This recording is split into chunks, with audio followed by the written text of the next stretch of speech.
Amém? Cumprimento a igreja com a paz do nosso Senhor Jesus.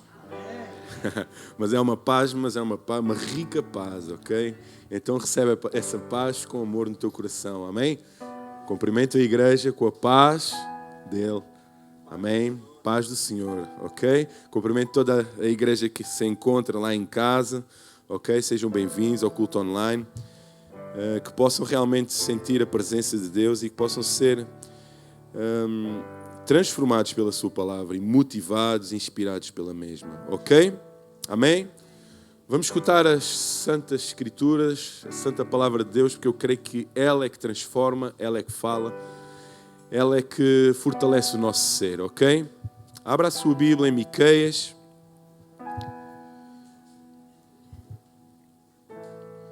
Miqueias, capítulo 7.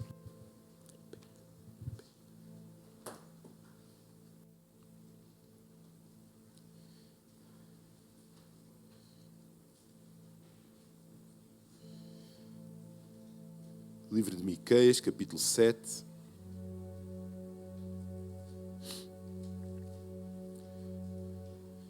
A partir do versículo 1. Deixem-me só aumentar aqui a letra, porque quando se chega aos 40, quase aos 40, estou à porta deles, um dos sintomas é a visão, falta de visão. Eu já posso sentir isso, ok? Então tenho que aumentar aqui a letra um pouco. Vou aumentar a letra aqui da minha Bíblia. Não sei se a tua dá para aumentar. Dá para aumentar? Não.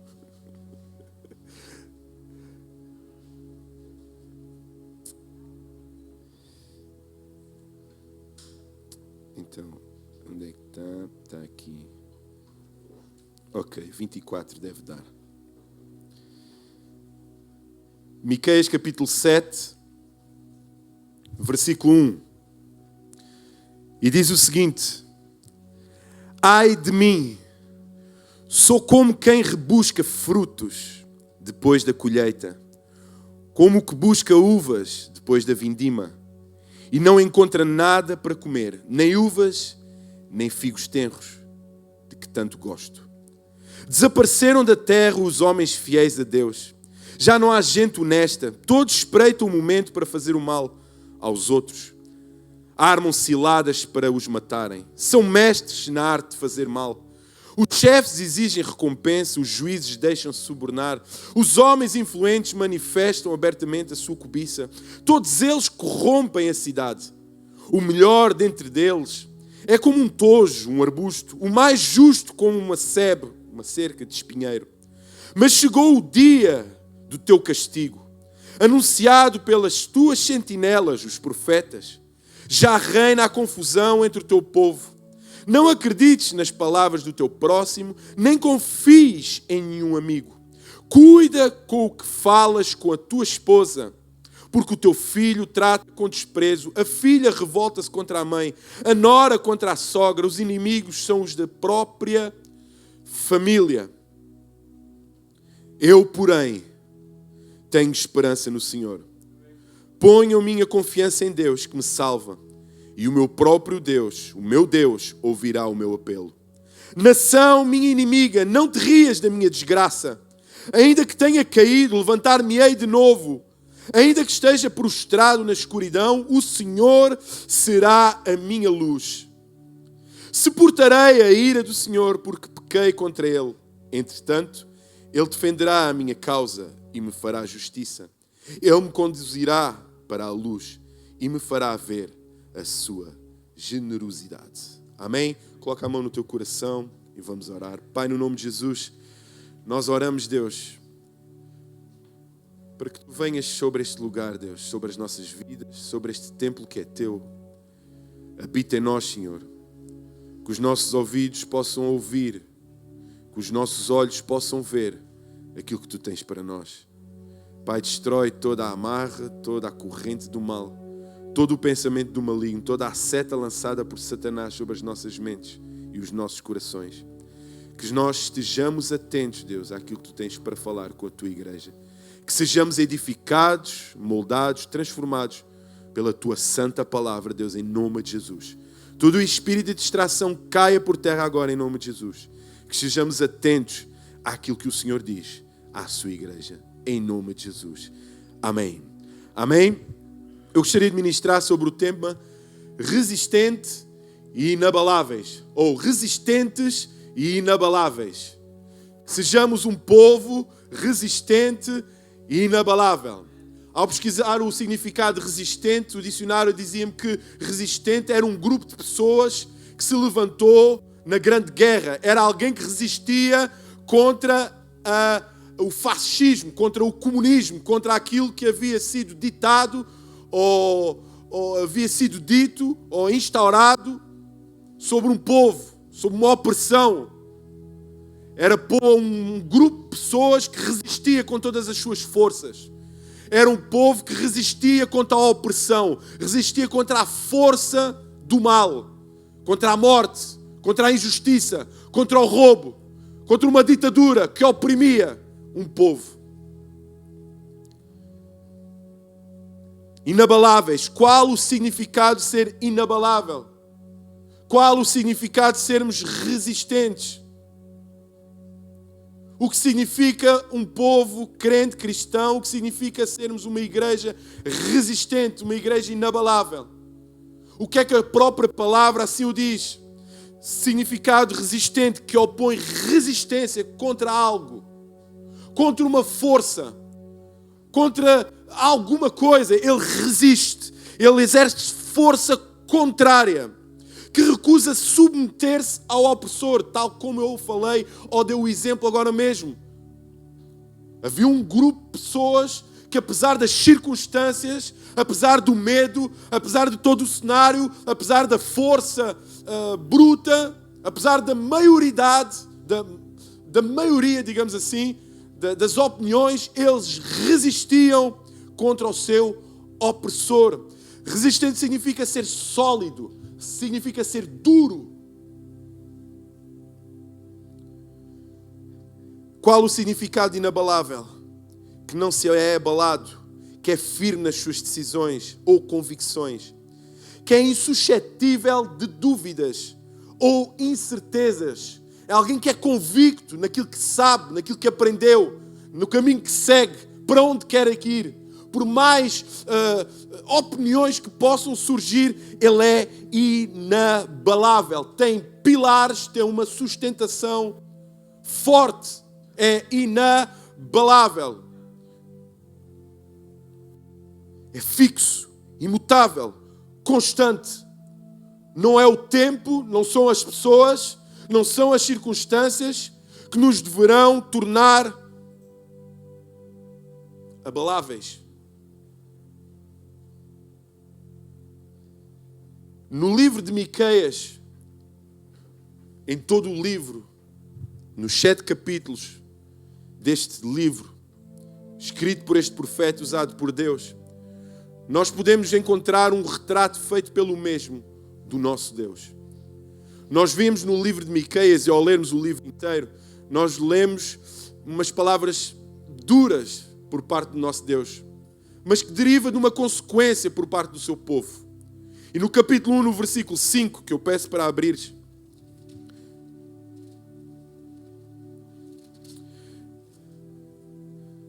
o próprio profeta escreve as causas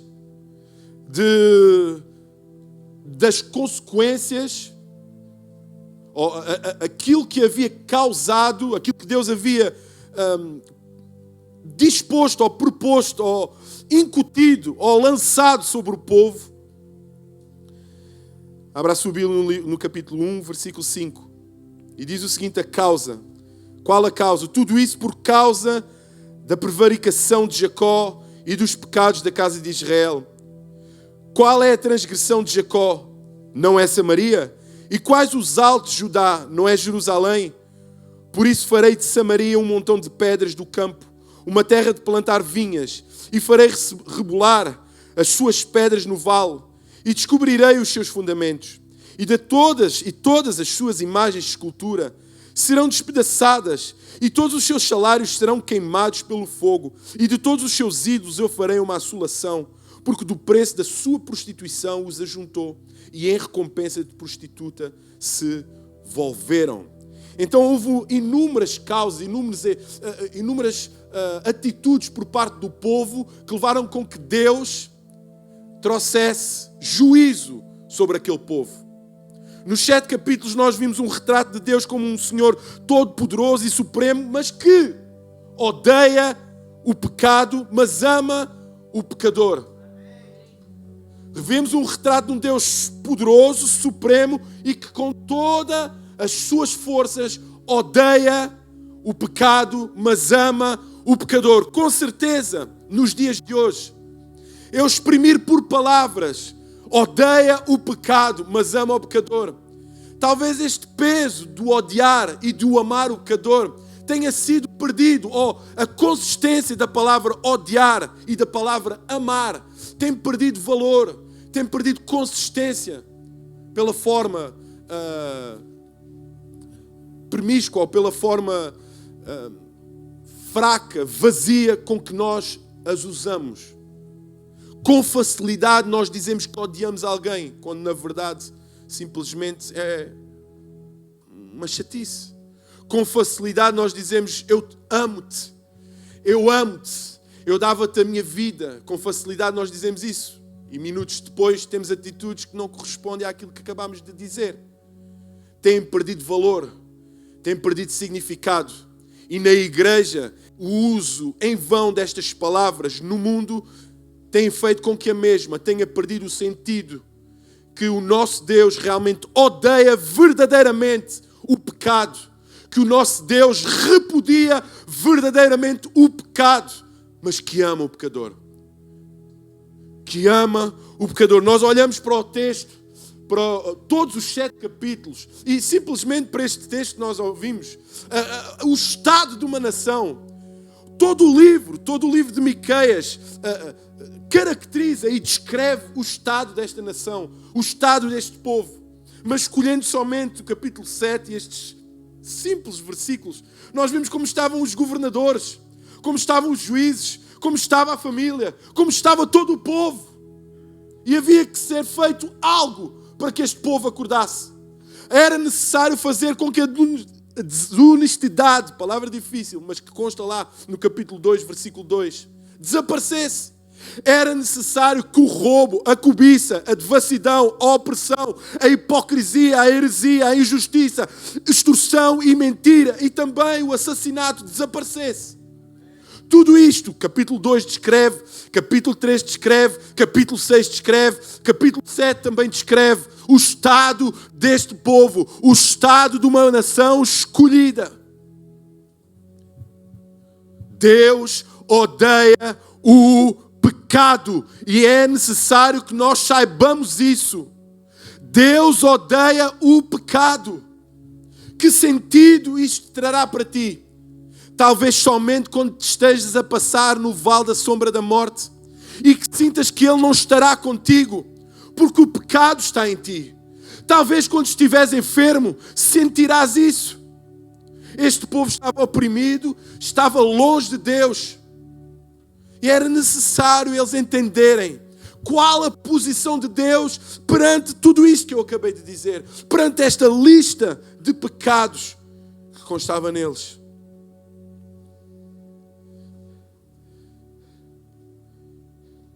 Ao leres este livro, o livro de Miqueias, eu quero que, ao mergulhares nele, consigas mergulhar com essa visão que eu acabei de escrever, de um Deus que odeia o pecado, mas também que ama e está disponível para receber o pecador.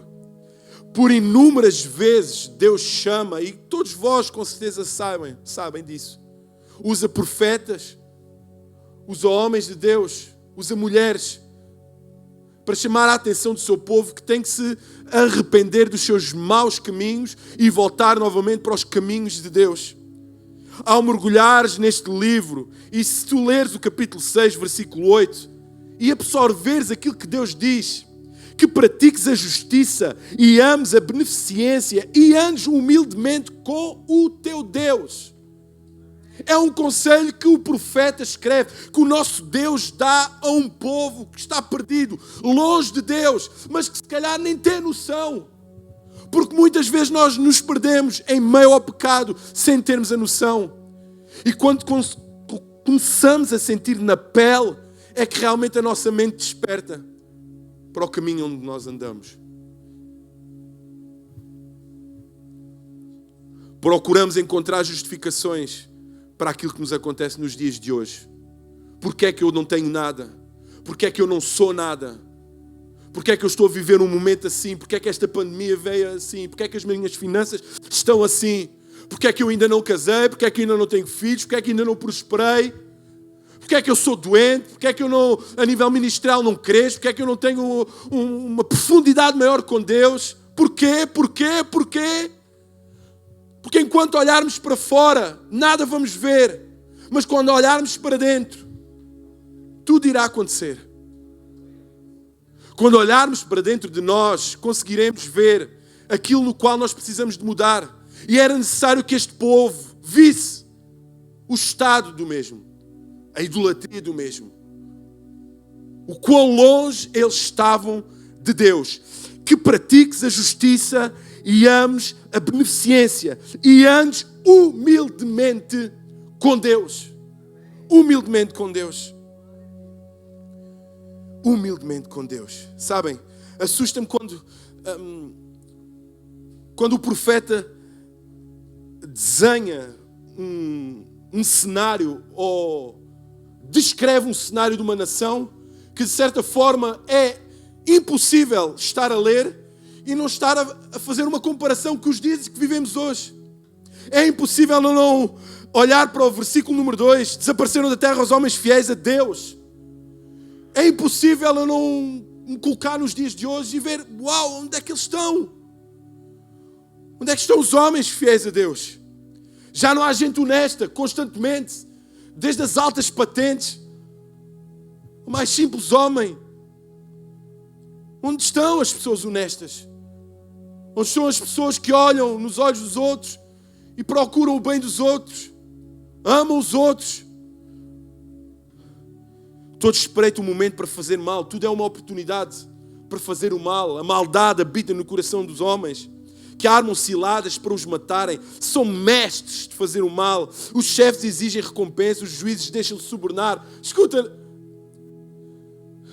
700 e tal anos antes de Cristo, um cenário de uma nação, de um povo, está aqui evidente. 2020 assemelha-se muito àquilo que está aqui. Então os conselhos dados a este povo se aplicam com certeza a nós, cristãos, a um povo que se desviou, que foi escolhido sim, mas que se desviou. Então de alguma forma estes conselhos que Deus dá, pratica a justiça, anda humildemente com Deus, se aplicam a nós. E escuta, às vezes não precisamos de grandes focos para praticarmos a justiça. São atitudes diárias, simples, em qualquer lugar, em qualquer situação, nós temos a oportunidade de revelar quem Deus é em nós. Em qualquer oportunidade, nós temos a oportunidade de revelar quem Deus é em nós. As nossas atitudes, nós tomamos milhares de decisões durante o dia. Centenas de decisões. Ao acordares, tu decides acordar, pôr os pés no chão, lavar os teus dentes, tomar o teu banho, vestir a roupa, decides tanta coisa. Vamos decidir andar humildemente para que o foco existente na terra, que nós temos a consciência que existe, possa desaparecer e que a verdadeira luz que habita em nós possa iluminar este mundo em nome de Jesus.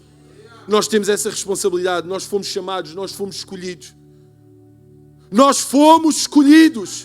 Escuta, nós fomos escolhidos para fazer algo aqui. Nós fomos chamados para fazer algo. E Deus desperta o nosso coração através destas escrituras.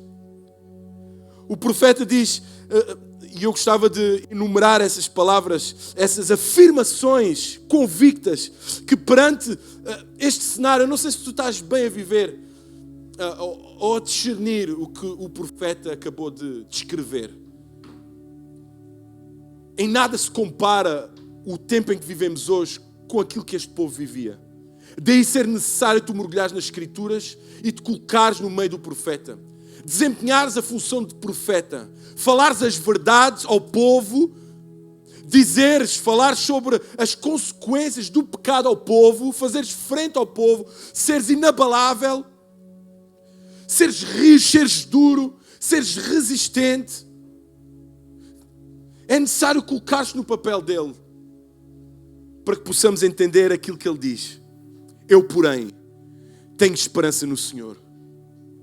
Eu, porém, tenho esperança no Senhor. Diz assim comigo: eu, porém, tenho... Eu, porém, tenho esperança no Senhor. Ok. O que significa esperança? O que significa ter esperança no Senhor? O que significa esperar em Deus? O que significa ter esperança no Senhor? É confiar que Ele fará algo. Esperança é tu aguardares que algo aconteça. Expectativa é tu moveres-te em prol de algo que irá acontecer. Esperança exige de nós aguardarmos, esperarmos calmamente, esperando que Ele irá fazer, confiando que Ele irá fazer. E neste cenário de transgressão, de maldade, de criminalidade, de roubo, de mentira, de injustiça, Ele desempenhava as suas funções, confrontava, sendo alguém resistente e inabalável, com esperança. Não eram as suas forças que agiam, era a esperança em Deus. E ele diz: eu, porém, tenho esperança que algo aconteça. Eu tenho esperança que algo... Ele fala na primeira pessoa. Eu tenho esperança que algo aconteça em mim. No versículo 8, ele já fala pela nação. Eu sei, versículo 8. Lê comigo o versículo 8.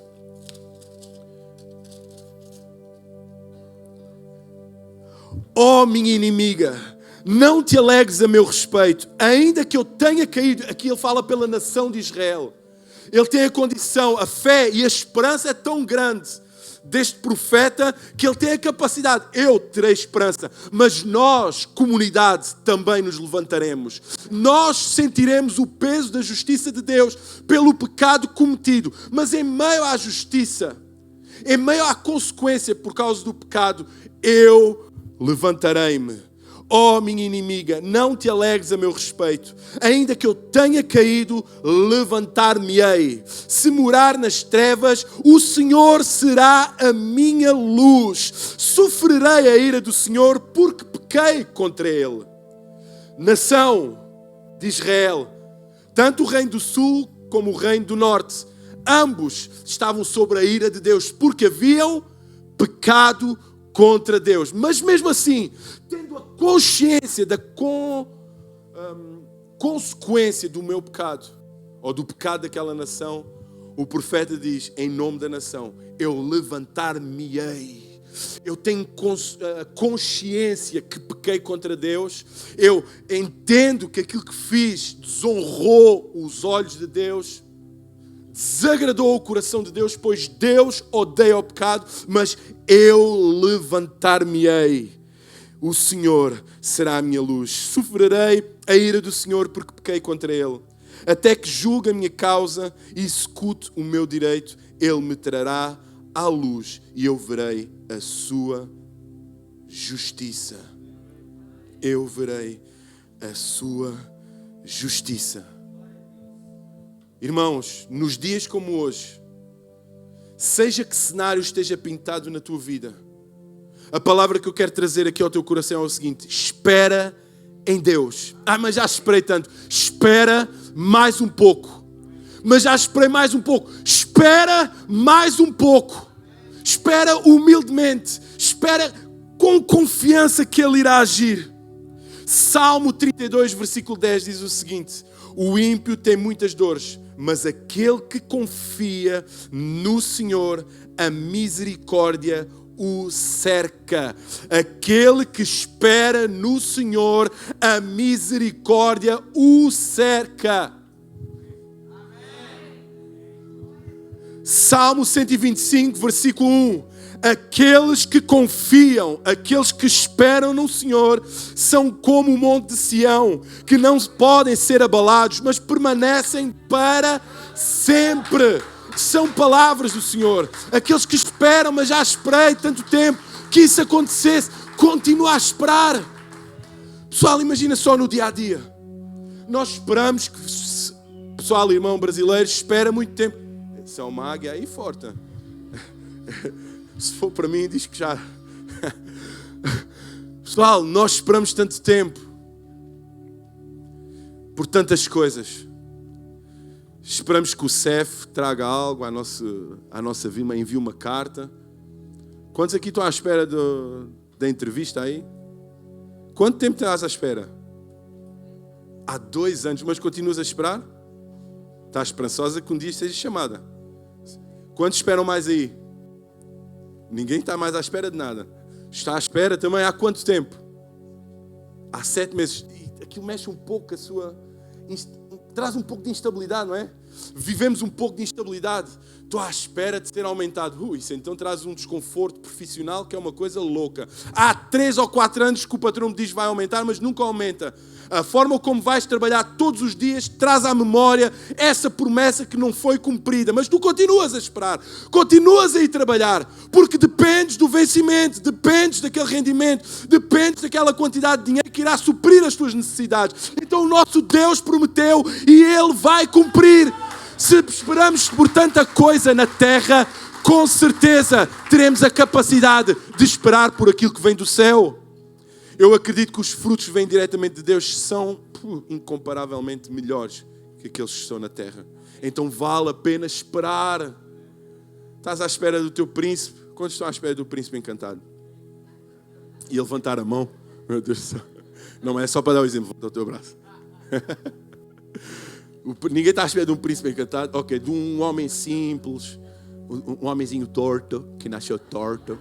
Quantos estão aqui à espera de um homem torto, cabelo torto também, olho torto? Não, pessoal, com certeza aqui já está tudo casado, namorado, já ajuntado, mas tens de casar, ok? Arrepende. Estou a brincar. Todos nós temos sonhos e esperamos por eles. E o facto de os queremos que eles se realizem nos dão força para esperar. Esperemos no Senhor. Tenhamos força. Que sejamos como os montes de Sião que permanecem para sempre. Miqueias também disse, perante aquele cenário todo, escuta o que Miqueias disse, crente, pentecostal, dos Xaramanaias, em meio a tanto problema, vou esperar no Deus da minha salvação. Escuta, aquilo que dá a capacidade para tu esperares, não foi o carro zerado que Ele te deu, não foi a conta bancária que Ele te encheu, não foi a cura que Ele te prometeu e te deu no meio do hospital. Não. Aquilo que te dá a capacidade para esperar no Senhor foi o selo que Ele colocou no teu coração que diz salvo. Salvo. Foi o livro, o nome no livro que está escrito no livro da vida. Aquilo que te dá força é esperar no Senhor da tua salvação. O Senhor não tem que te dar algo para que tu possas crer nele. Ele já o é. Ele já o é. Ele já é Deus antes de nós nascermos. Antes de nós sermos criados, Ele já era Deus. Então o profeta diz que... Onde é que está? Está aqui.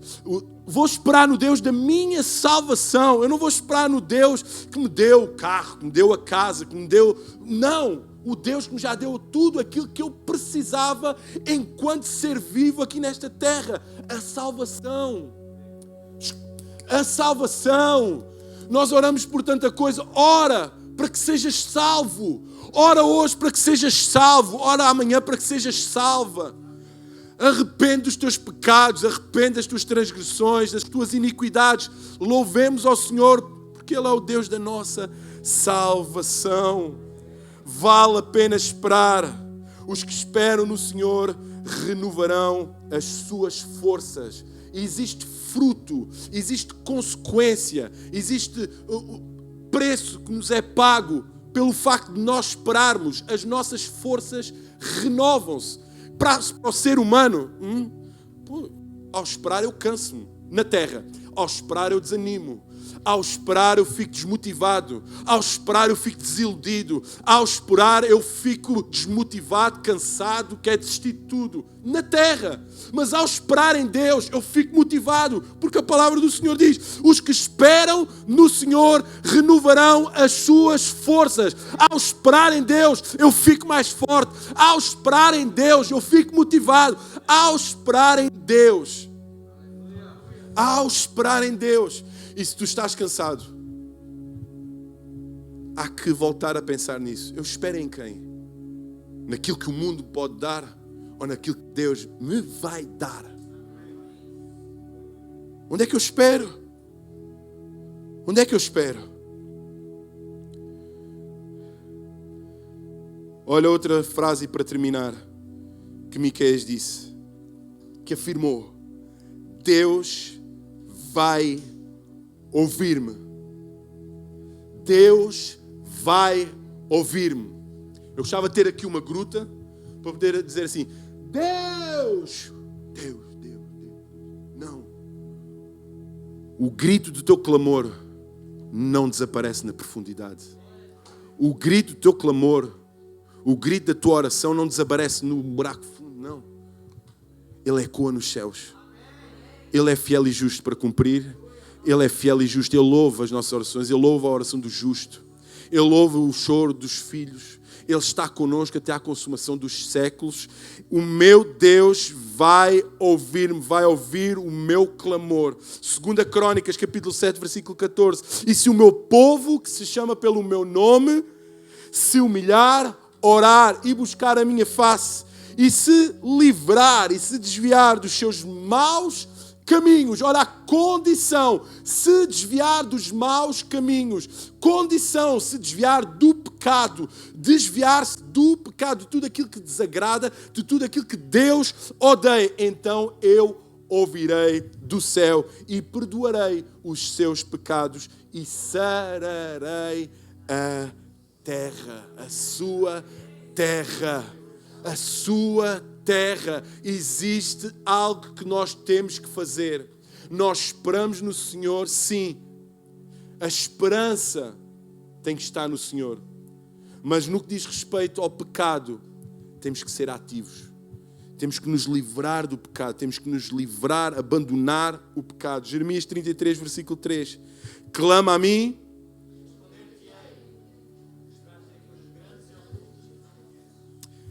Última frase de Miqueias disse: quando eu cair ou pecar, me levantarei. Quando eu cair, me levantarei. Vamos ficar de pé. Eu quero que tu tenhas esta noção no teu coração. Nós temos um Deus justo que odeia o pecado, sim. Mas também temos um Deus que ama o pecador, tal como disse no início. Muitos de nós, muitas vezes, se afastam dos caminhos de Deus por pensarem que são indignos de estar na sua presença ou por pensarem que não vale a pena, que jamais irão mudar. Deus quer te levantar nesta manhã. Deus quer levantar uma nação. Deus quer levantar um povo. Deus quer levantar uma família. Deus quer fazer algo de ti especial aqui nesta terra. Escuta, todos nós temos algo para ofertar a Deus. Todos nós temos o potencial, ou somos potencial nas mãos de Deus. Apesar de ser um povo cheio de pecado, como eu enumerei, havia uma palavra de esperança. Havia uma palavra de esperança para aquele povo.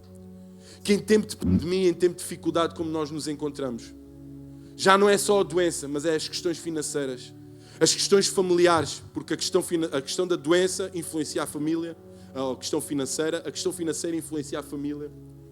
E a família, as questões menos boas que influenciam a família, afetam as pessoas. É uma corrente que está interligada que nós temos que fortalecer. A cidade, as famílias. Temos que estar juntos como igreja e temos que ser profetas de Deus nesta cidade. Na nossa casa, na nossa família.